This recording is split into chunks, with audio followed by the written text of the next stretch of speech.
अगर आपने अपने रिलेशनशिप में ब्रेकअप जैसे कारनामे किए तो आपको जेल जानी पड़ सकती है। जी हाँ, पर कोई तो कंडीशंस होंगे जिसकी वजह से अगर ब्रेकअप किया तो जेल जाना पड़ सकता है। अब कौन से कंडीशंस लागू होते हैं ब्रेकअप के पीछे, अब उन्हें जान लेते हैं।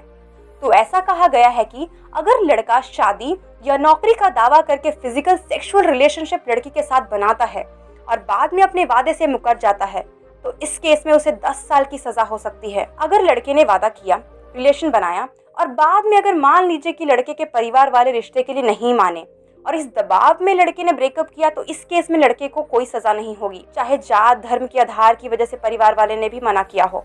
इन कारणों से अगर किसी लड़के ने छोड़ा है तो उसे झूठा वादा नहीं कह सकते हैं। पर अगर आपने प्यार किया, शादी के नाम पे यौन संबंध बनाए और बाद में आप मुकर गए तो दोस्तों आपको जेल की हवा खानी पड़ सकती है। अब भारतीय न्याय संहिता का 69वां आर्टिकल सुनने में भी भेदभाव वाला लगता है, क्योंकि अगर यही सीन जो हमने ऊपर डिस्कस किया अगर वो चीज लड़की करती है तो इसके लिए कोई सजा का प्रावधान नहीं है। अब इस बात से भी इनकार नहीं किया जा सकता है कि ऐसे कानूनों का कई लड़कियों द्वारा दुरुपयोग भी किया जा चुका है। कई विशेषज्ञों द्वारा सुप्रीम कोर्ट में अपील की गई है। सबने अपनी अपनी राय रखी है इस पर। आजकल लिव इन रिलेशनशिप को भी बढ़ावा दिया जा रहा है।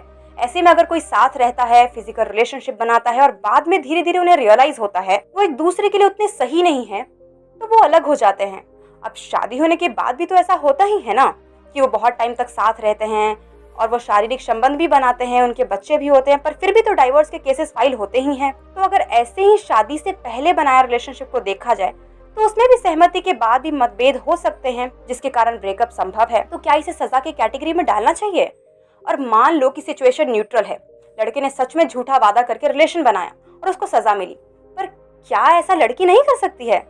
तो लड़की को सजा देने का प्रावधान क्यों नहीं?